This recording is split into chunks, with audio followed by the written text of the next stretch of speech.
So let's talk about the first time that you started playing volleyball. When was it, and how did it go? When I first started playing volleyball, I was in fifth grade, and I did it because my dad did it. He played, he was a track athlete, and he went to Illinois State, and he just, I guess, played rec and pickup ball in the St. Louis area, and I saw him doing that, and I thought it was great. So I was like, I always played basketball. I guess that you would say it was my first love, and then I realized, okay, there's a lot of running in basketball. I thought I was. My parents thought I was actually better at it, and volleyball. It was. I don't want to say easier, but it was different. I remember I'm from the St. Louis area. I played for a local club, and then I went and played for Team St. Louis, which is now High Performance St. Louis. And they asked me to come to the tryout, and I remember my mom telling me, I didn't think you were going to make it because there was 70 girls there, and it was a big tryout, and it's the first thing that they did, and I was like, wait, what? I always knew I was always going to make it. So from there, the two coaches I had then really kind of set my, I guess, coaching career or in playing career kind of off, and I still have hold them to in very high regard today, and they actually still support me in what I'm doing, and that was when I was 17, so that was 16 years ago. So it's pretty cool. And then I went and played at Marshall University under Mitch Jacobs, who is a very big influencer in my life. He's a hard-nosed guy. That style of coaching, I don't want to say it's extinct, but it's evolved. And I played with a young lady from Trinidad and Tobago who is one of the best players I've ever seen. During that time, we were pretty good, and mainly really because of her. And he held us to the highest regard, and we had I had a very successful tenure there for a mid-major program, and it kind of made me feel like we could do anything. Didn't matter, you're in the Big East or the SEC or Big Ten. It didn't matter. We were good. So he instilled that in us at that time, and that's kind of how I guess my coaching is now. From there, I'm trying to think. I got a big girl job, and it just wasn't necessarily my cup of tea. And then I moved back home, and I got back into coaching and coaching club, and I coached for High Performance St. Louis from 13s to 18s, and then the past, I would say, like 3 or 4 years, I've coached 18s boys, and it's been great. And I coached my sister from 16s to 18s, and now she's in college, so I kind of stopped there, but I think I really love what I do from that point. So Yeah. I guess it's kind of a background of that. Okay, so let me go back for a little bit. So tell me something, or the things that you learned from maybe those first coaches that you had, your coaches at Belleville High School, coach at Marshall. Like, was there certain things that they taught you along the way? You said there was the two coaches that kind of instilled in you the kind of coach you are today. Tell me who those coaches are and what specifically are we talking about? My club coaches, Eric Caserorg and Denise Sylvester, they were the biggest staples in kind of the St. Louis community at the time. Denise, she invited me to her Hall of Fame induction at University of Missouri St. Louis, and she said her first ever collegiate volleyball game was versus McKendree. So it was kind of Wow. pretty cool, full circle. Like, one of her players is coaching there, and that was her first ever collegiate match. And they were an older couple, but they were very rigid as far as time management. What are you putting in your body in at 7 a.m. in the morning on a club tournament? And at that time, you're a 16-year-old, 17-year-old girl, and you're like, why do I need to eat protein in the morning? I think it's stupid. And looking back at it, I'm like, you were preparing me to take care of my body at the time. And they were very, basic fundamentals. The team I played on had a lot of, high caliber young ladies that went on to play at Illinois and Purdue and Duke, and they made sure they knew the basics were what's important, and they didn't yell or scream. It was, they made us eat lunch meat in the morning. That protein, it was terrible, but they made us do it. But it was all for a purpose. It wasn't for anything else, and I look back and I miss it. and they still support me to this day. And they came out and watched my team play, my women's team play in Florida last year, and it meant a lot that they still care about these athletes, not just okay, you went through my club program and you're done. Um, and then Mitch Jacobs, he's a man you love to hate. Like, you love him or you hate him, and I have a lot of love for him. He definitely was very hard-nosed. He wasn't necessarily a yeller, I guess you would say, either. But it was, you can always do better. You can always do better. Everything you can do better, and I always wanted to do better for him, and no matter what he said. And it was, I knew this guy was a very good coach, and he said jump, I said how high. And I think that was something about buy-in that our team had that is something that's very special. And he was another guy that was very hard to the basics. I said I would never do some of those drills again as a player, but now I do them as a coach.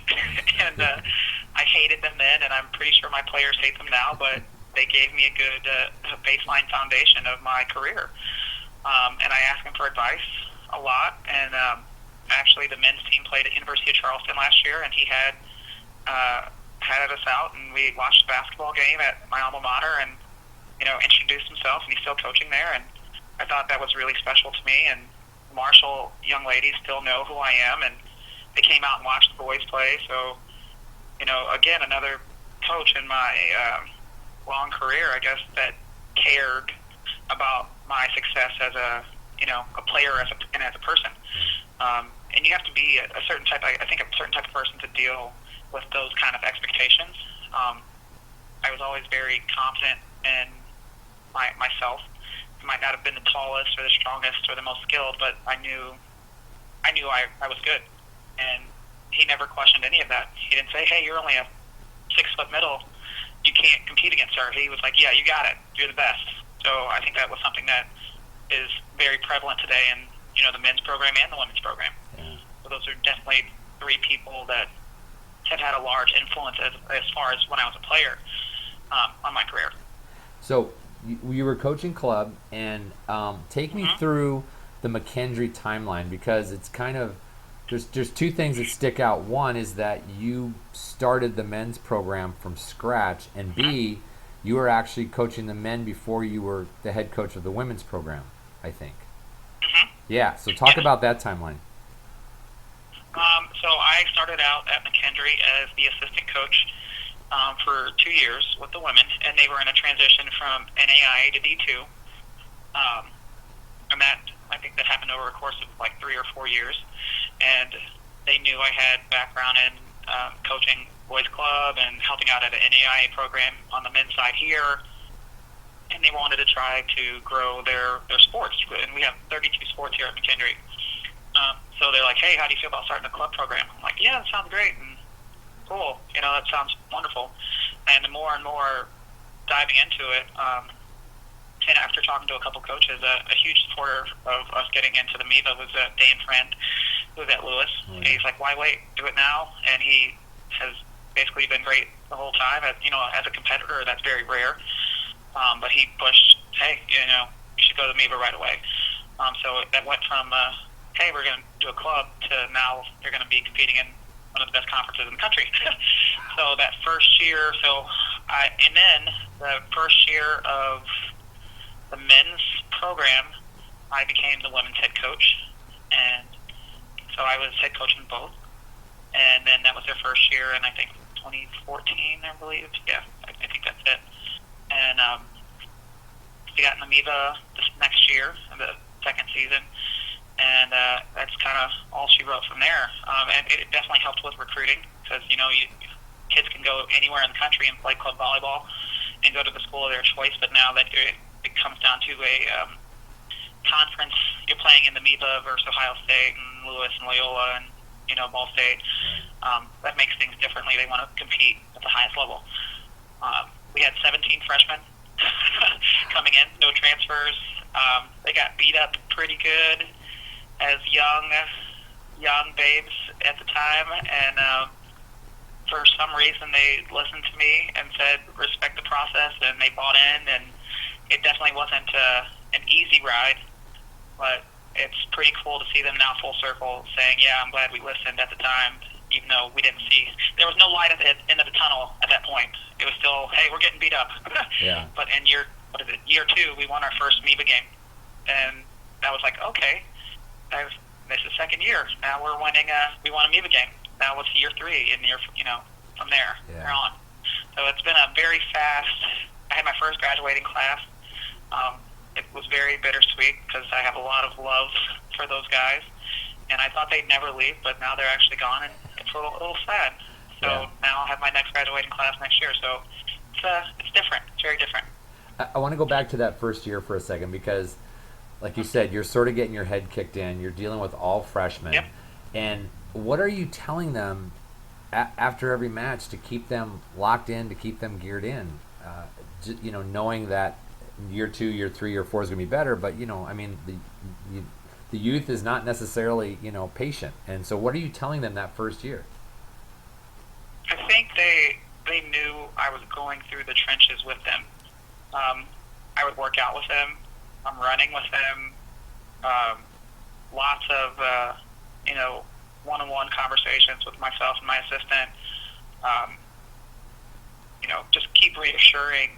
And it was definitely difficult, and there was some wavering at the time. And I think during that time, I still had 11 guys from that original class, which is great, and I'm still on pretty great terms with even the guys that transferred or did something different.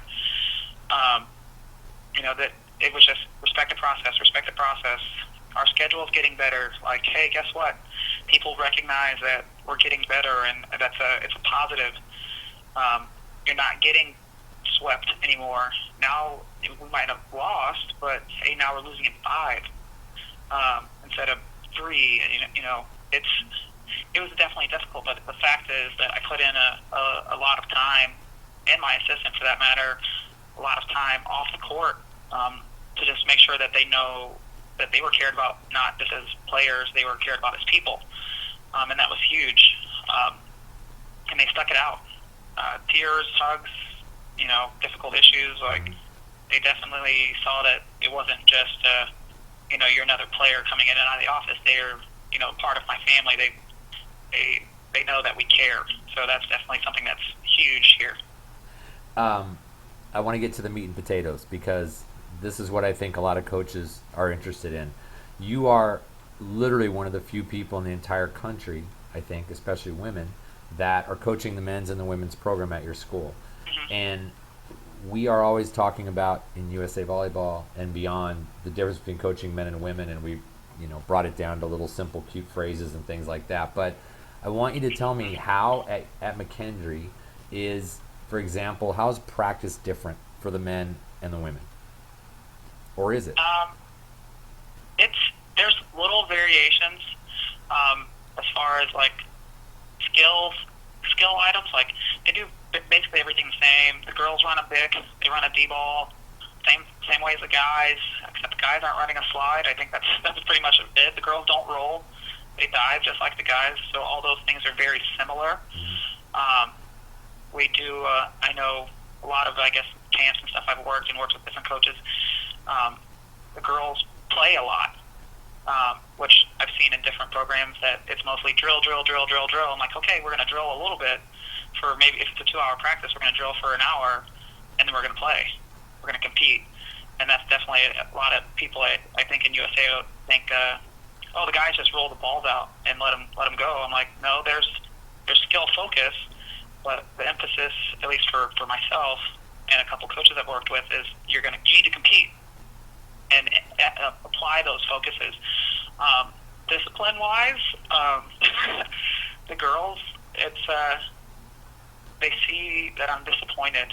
I'm not a yeller. I don't need to raise my voice. Maybe every few moments, but there's disappointment there, or the expectation is very high. The girls have had some very successful seasons the past couple of years, and the standard's already set. So it's like there is no consequences. Like, I don't make them run. They don't have a coach on one. I haven't had to do that. The guys, they're a little different. They get off task a little bit faster, I guess you would say. They, at least maybe my team, they have a lot of personality.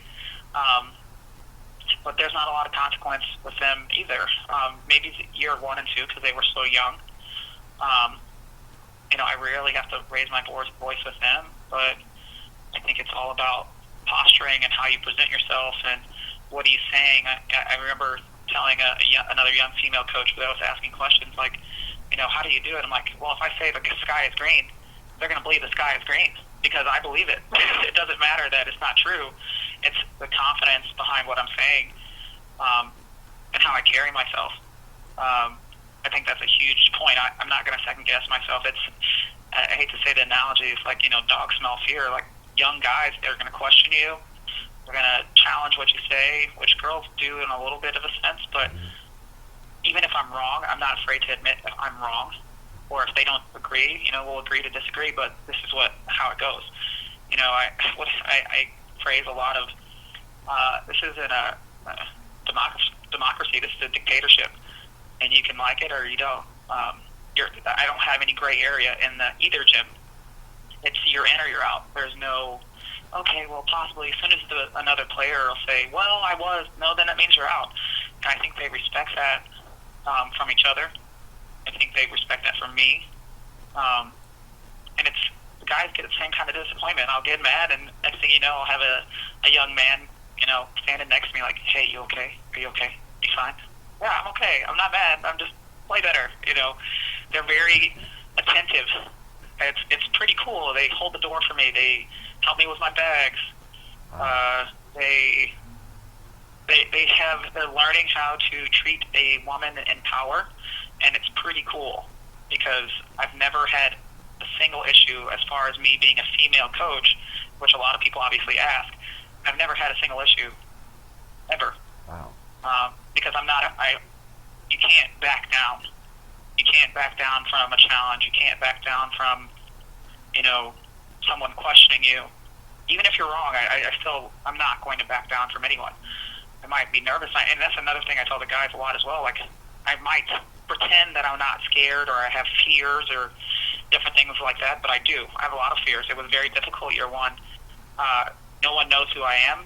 And I tell my guy friends to, hey, stand next to me so this kid knows that a guy is standing here, but it's actually me, until they knew me. So, yeah, that's terrifying. But I say fake it till you make it a lot, and they appreciate that. I'm very honest and transparent, and I'm not afraid to let them know, like, what's going on with me or, and I think they really actually care of how I'm doing and how my family's doing and those kind of things. So I think that's they're just like the girls, to be completely honest. I think a lot of people, Sam Schweisky has a very nice talk about, men and people saying man up and,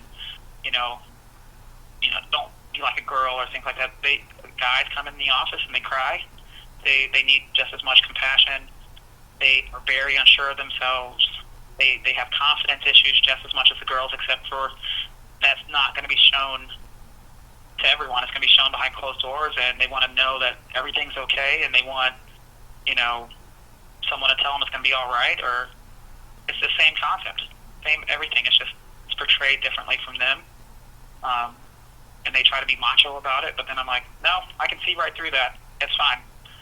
And even with USA, I do a lot of stuff with USA, and the USA boys, they got to hear me speak on a one-on-one level. I talked to a group. I was with the Youth A1 group, and Coach David Niffen put me in a very big opportunity to have a talk with the group, and I think that was the best thing that could have ever happened. And they got to see it from my perspective, and, it's a challenge. I'm not, afraid to talk, but they listened, and next thing you know, the kids brought me flowers the next day, and I almost started crying. So it was cool. Like, it went from like, oh, we think Coach Nickie is cool. I think we like her. But after they heard my talk and what I just said to you, I come back and I'm like, there's girls here. We're not here for girls. We're here to play volleyball. Well, those flowers are for you. Wait, what? No, they're not here for the girls? Oh, they're for me. Okay. So it was pretty cool. So they're not that much different. I just think people need to take the time out, and obviously not everyone is like that. It's just what kind of relationship are you building from jump? And that's the first thing I think I pride myself on is, you can teach them the skill, but if they're not willing to follow you, there's no point. So I have to build that relationship first, especially being a female, and then going from there. Yeah. If you had a coach that came up to you, coaching men or women, and said, "Give me 3 things that I need to do in my team culture," knowing what you just told me, what would you tell them? What 3 things would be most important in your team culture? I guess transparency and respect. I always hated it as a player and as a coach, where I know there's a lot of programs that run this way, that, I'm coach. You listen blindly and you're a robot. No, you have a voice. How are you using your voice respectfully? You're not going to like everything that you're going to have to say, but I'm going to tell you straight up how it is, and it's your choice at that point to go from there. So some transparency and respect is definitely one of those things. Relationship building. We take our kids to lunch all the time, or let's go to lunch all the time, and we want to know about your life, your family, how your relationships with the team are going. They're very open and honest with how they're going, and we haven't had really any off-the-court issues because there's a trust factor there. So I guess relationship and trust is the same thing. And then third, confidence. I am not right in a lot of things, but I'm confident that I'm a good coach. I'm confident that I'm willing to learn at any point in time. If I can find a different way to do something, I'm definitely willing to try it. And I'm confident in my delivery to the guys, girls, whoever.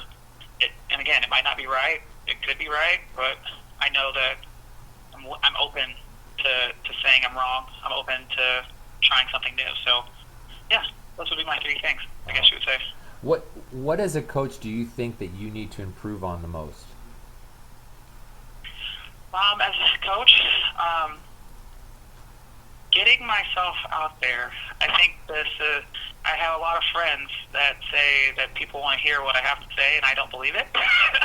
I'm always looking to be the learner, or like the learnee instead of like teacher.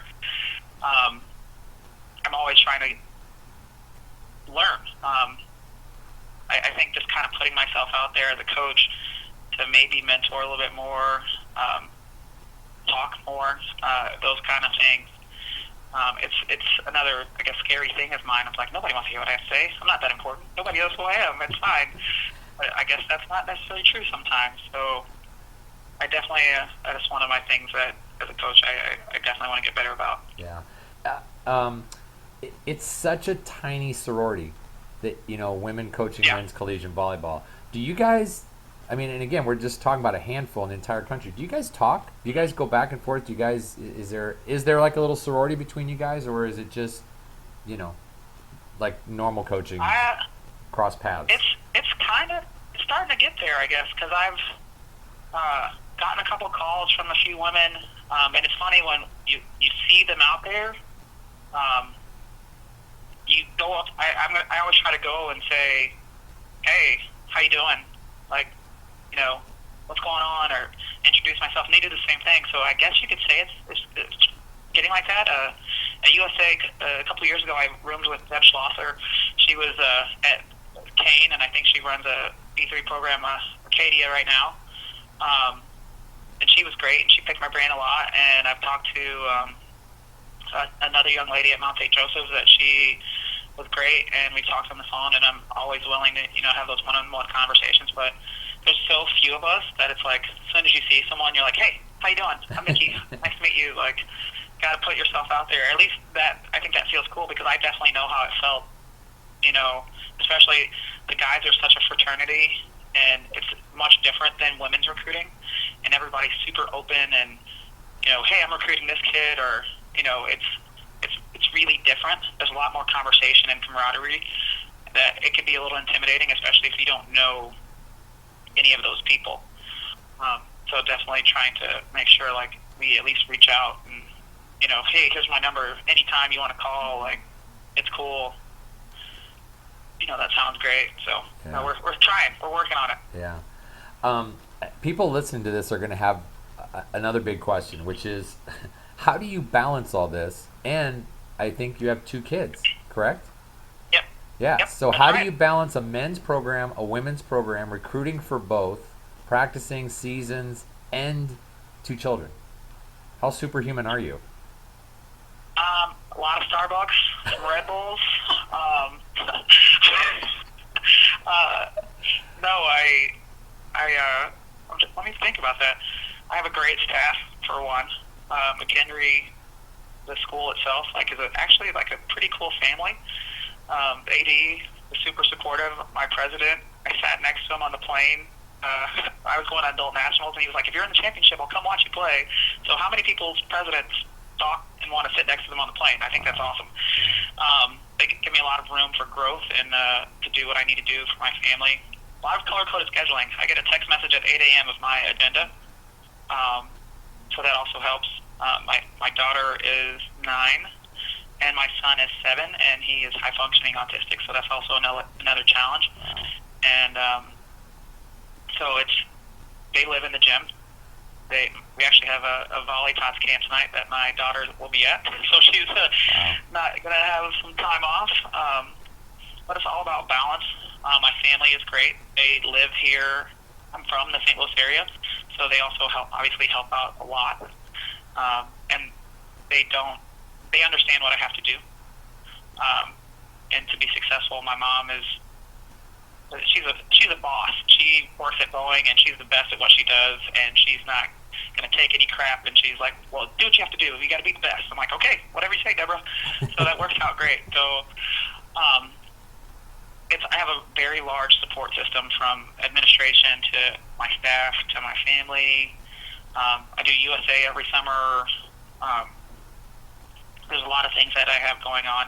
I just stopped coaching club last year, so I was coaching both teams, kids, and coaching 18s, and doing USA. So I think it's easy. It's not easy, but like I love this.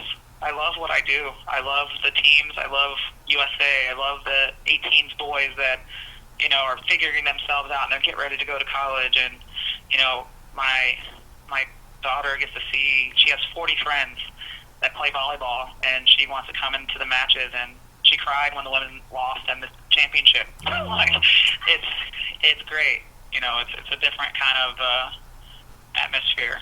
Yeah. So. What you talked about your mom a little bit. Is that where you get your confidence and your demeanor? I would definitely say so. Like I've never met anyone like her, actually, and I guess maybe that's because she's my mother. She every in her job, she is a supplier for Boeing, and then here's a little quick story. She was working, and you get your performance review, and I think she got a 97. And I was like, "Oh, that's great! Like 97, that's an A." She's like, "I deserve 100 because I'm the best at what I do." And I'm like, "Oh, okay, that sounds good. That's awesome." She's like, "No, I'm going in tomorrow. I'm getting 100." She came home from work. She got 100. Wow. So she doesn't. There's no coddling in my house at all. Yeah. And she's always like, "You're female. You're a black female. You're in a men's world. You have to be, the best at what you do, or at least try to. So there's no feeling sorry for yourself. There's no pity party." She's my huge best supporter. She loves the guys, and she comes to all the games. I should probably put her on payroll because she sits in the crowd and talks to all the parents. And she loves McKendree volleyball. She knows all the players. She's a staple. She travels. She'll travel to as close as she can.